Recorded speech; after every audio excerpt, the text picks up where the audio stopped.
I swear the air inside that church was heavier than anything I've ever felt, like it was pressing down on my chest. My heels clicked against the polished floor as I stepped inside, but every other sound seemed swallowed whole. The whispers, the glances, even my own heartbeat, which I could have sworn was thunder in my ears. I didn't belong there. Not really, but I came anyway. The second I crossed the threshold, I felt the stares. I didn't have to look up to know they were already talking. His mother's voice cut through the quiet like a blade, low but sharp. She shouldn't even be here. I froze. My hands were clenched into fists at my sides, fingernails digging into my palms. I hadn't even reached the third pew yet. She was sitting near the front, her black veil barely covering the cold fury in her eyes. Her jaw was tight, lips pressed together like a held-back scream. Her grief was real.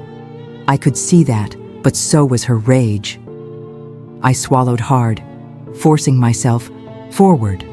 Each step felt like I was dragging 1,000 lb weight behind me. My legs wanted to turn and walk out, but something deeper, maybe guilt, maybe something worse, kept me going. Then Zara stood up, Elias's sister, fierce, loyal, and always the first to speak when no one else would. Her eyes locked onto mine like daggers. "You broke him," she said. Not a whisper, not a cry. Statement, solid, final gasp, somewhere behind me. Someone dropped their program. I didn't know who, I couldn't breathe.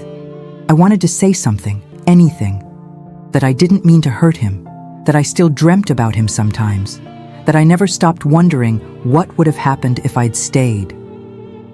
But nothing came out, because maybe she was right.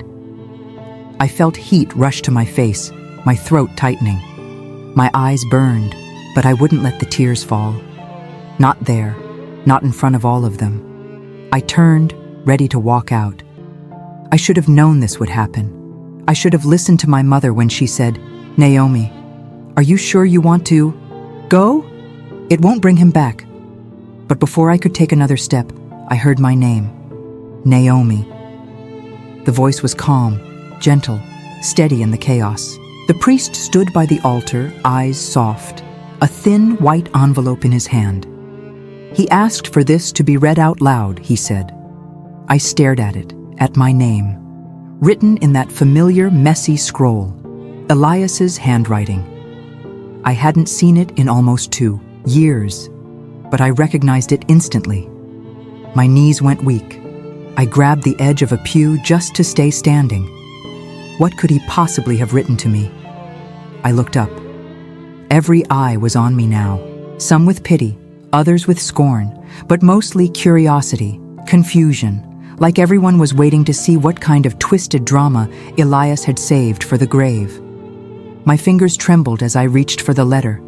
The envelope was soft, worn, like it had been handled 100 times. Maybe it had. Maybe he'd written it long before he died, or maybe just days before. I had no idea. I wanted to run. I wanted to vanish, but part of me needed to know why me? Why this? I took a deep breath, turned to face them all, and opened the letter.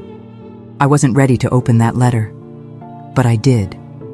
Not because I was brave, but because I think I owed him that much after everything.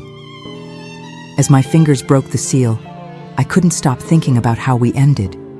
Not with a bang, not even with a real goodbye, just silence. One day we were fighting, the next we were strangers. But before I tell you what was in the letter, I need to tell you about us.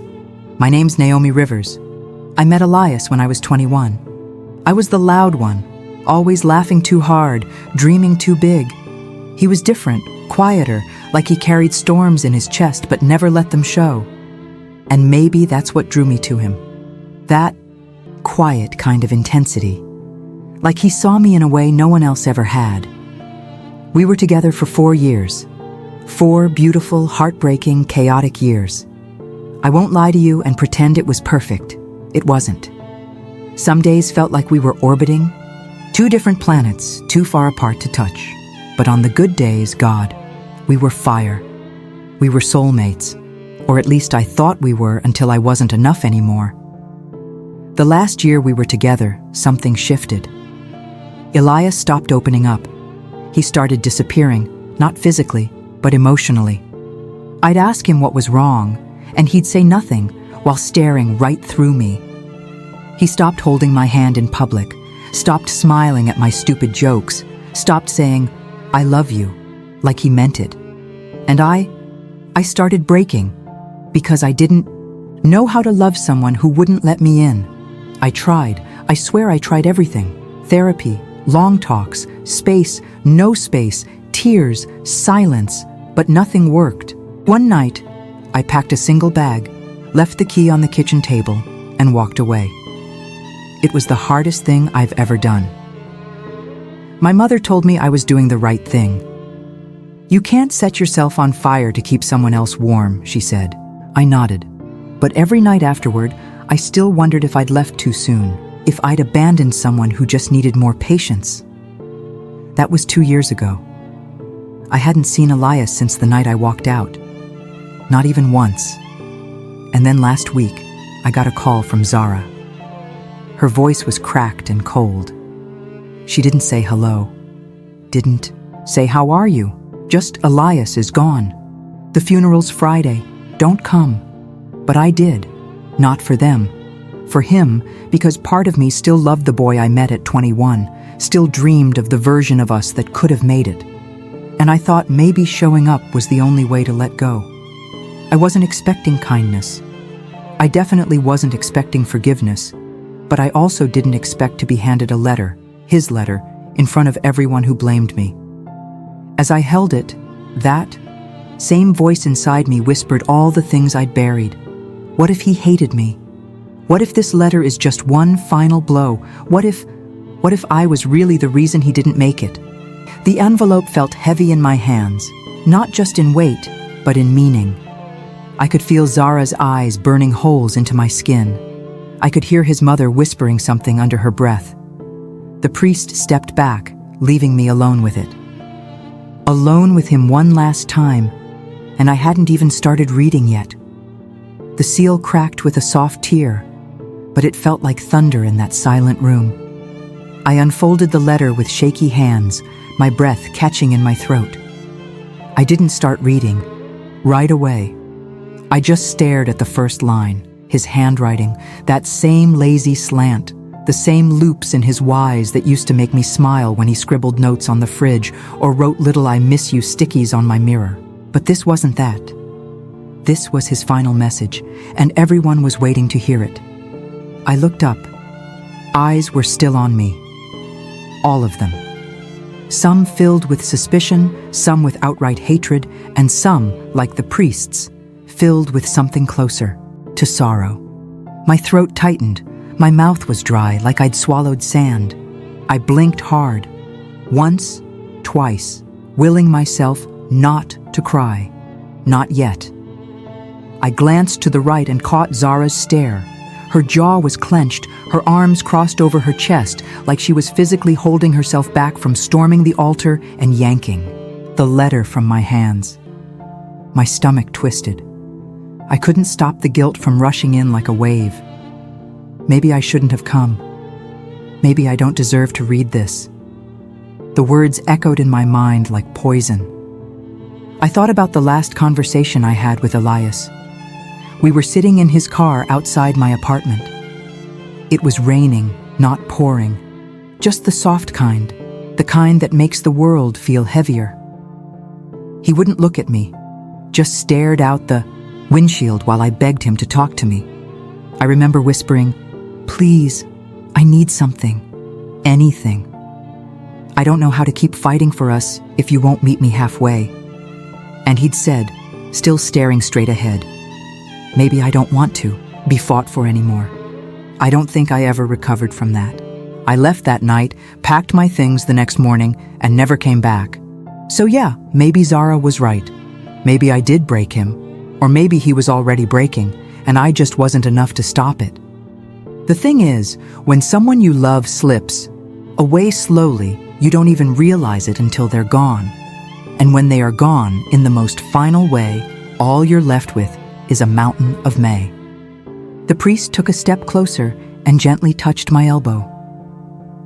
"Take your time," he said softly, as if he could feel my whole body trembling.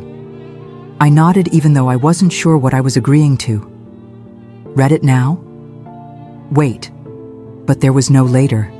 Not really. The letter was in my hands. The room was watching. And I knew if I didn't open my mouth soon, I'd lose the nerve and possibly the only chance to understand what Elias wanted me to know. So, I did the only thing I could. I inhaled, deep, shaky breath in, and I began to read. "Naomi," I said out loud, voice cracking slightly. "If you're hearing this, I'm gone." A collective inhale rippled through the room. Even Zara shifted slightly in her seat. I kept going, my eyes scanning ahead just a few lines, and what I saw made my knees buckle because the next sentence, it wasn't what anyone, especially me, expected. My voice shook as I read the next line. "Please don't let them turn you into a villain in my story." For a moment, I couldn't speak. I just stared at the paper like the words might rearrange themselves, but they didn't. They sat there, unmoving, undeniable. I looked up, instinct maybe, and met Zara's eyes. For the first time since I walked in, she looked confused. Not angry, not hateful, just confused. And that did something to me. It gave me the tiniest flicker of courage, like maybe I could keep going. Maybe I needed to. So I swallowed the lump in my throat and continued. "You left because you had to, because I wouldn't let you love me the way you wanted to." I know that now. I think I always did. My breath hitched. I paused and stared down at the letter, fingers gripping it tighter than necessary. The paper was starting to wrinkle under my hands, but I didn't care because for the first time in 2 years, I was hearing him. Really hearing him. And it wasn't blame. It wasn't anger. It was understanding. I let out a shaky laugh. One of those hollow emotional laughs that kind of hurts on the way out. "I thought this letter would be a knife," I whispered. "But it feels more like a bandage." I don't know why I said it out loud. Maybe because part of me had forgotten the room was even there. Maybe because the moment felt too big to hold in silence. The priest stepped back slightly, giving me space. Giving Elias space, really. I looked down and kept reading. "There are things I never said to you. Not because I didn't want to, but because I didn't know how. You always asked me to open up and I shut you out. That wasn't your fault. That was me, afraid of being seen. You saw me anyway, and it scared the hell out of me." I could hear someone crying softly behind me. Maybe one of his cousins, maybe a stranger, but not Zara, not yet. "You were the only one who ever made me feel safe, Naomi. And I'm sorry that I couldn't return the favor." That line shattered something in me. I pressed the letter to my chest for a moment, just to catch my breath. I didn't want to fall apart in front of them. I didn't want to cry in front of a room full of people who weren't ready to see me as anything but a mistake. But Elias, he saw me even in death. I glanced at his mother, still stone-faced, but her shoulders had dropped slightly. Her hands weren't clenched anymore. I took a step closer to the front, my voice a little stronger now. "I don't want you to carry my darkness like it's yours. That's why I left this letter, so you'd know the truth. You didn't break me, Naomi." I was already broken, and that was it. That was the line that changed the room.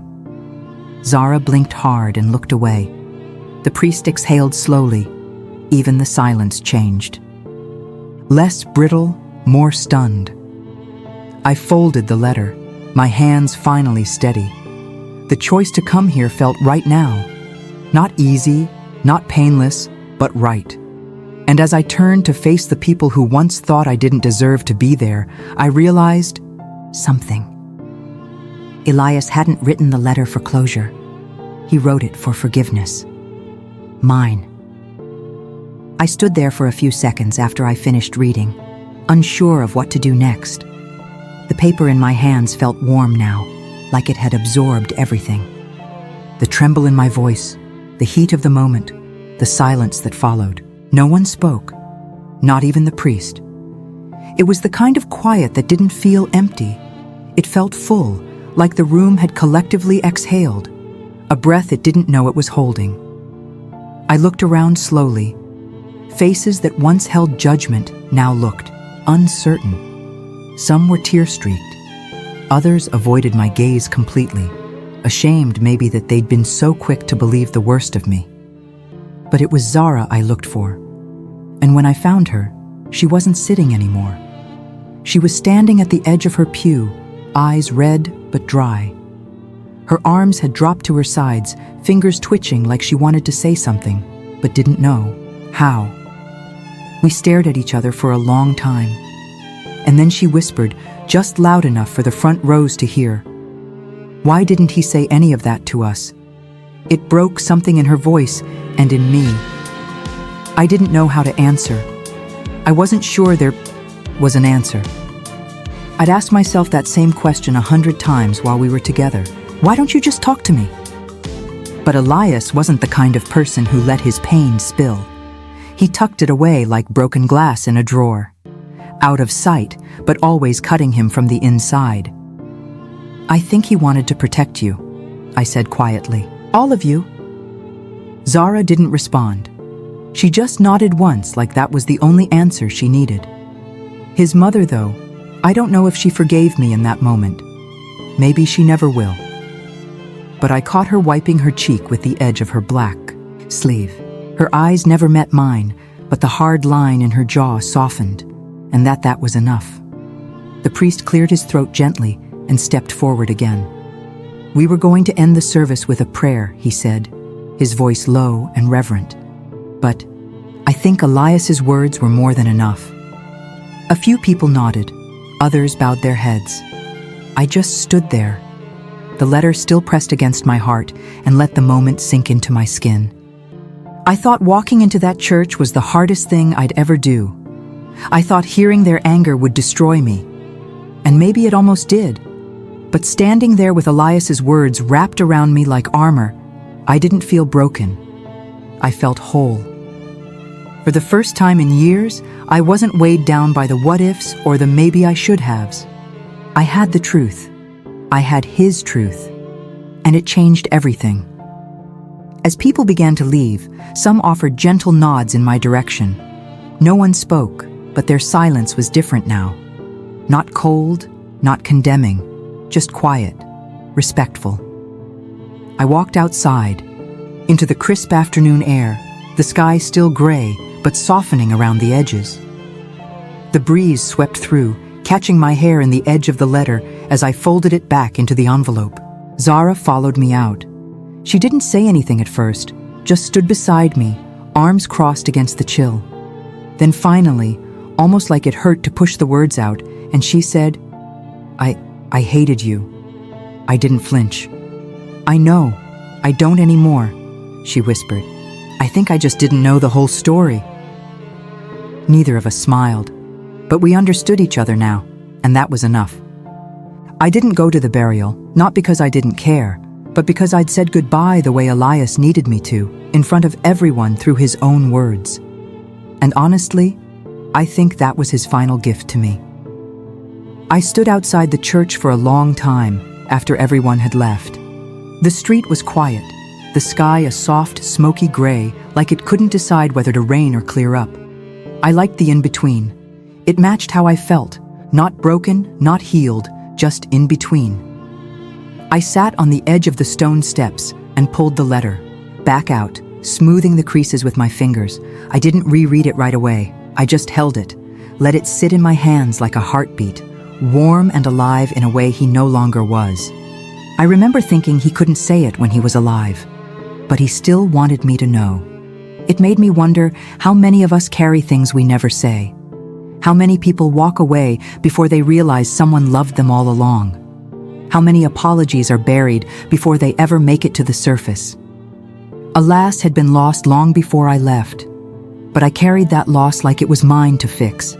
I blamed myself for his silence, for his sadness, for his unraveling. And I let that guilt weigh me down for 2 whole years. But now I could finally breathe. Not because he absolved me, but because he saw me even in the end. And that was more powerful than any forgiveness I thought I needed. A few days after the funeral, Zara called, not texted, not emailed, called. I almost didn't answer, but I did.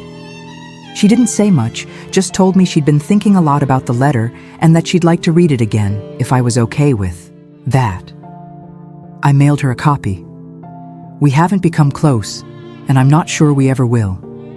But the walls are down now, and sometimes that's all healing really needs, space where there used to be silence. I also started writing again. It was something I gave up when Elias and I split. I think a part of me didn't feel worthy of telling stories anymore. Like the best chapter of my life had closed, and everything after would just be blank pages. But I realized something. Pain doesn't end a story. It just changes the tone. And Elias, he wasn't the final chapter in my book. He was the one that made the pages deeper, more complicated, more human. He was the lesson I didn't know I needed. So here's what I want to leave you with. Especially if you're still carrying something heavy or loving someone who doesn't know how to love you back, let them go gently. But hold on to the truth, because love doesn't always look like forever. Sometimes it looks like letting go, like walking into a room full of people who hate you and reading a letter that brings silence instead of screams. Sometimes love is the thing we leave behind. And sometimes it's what sets us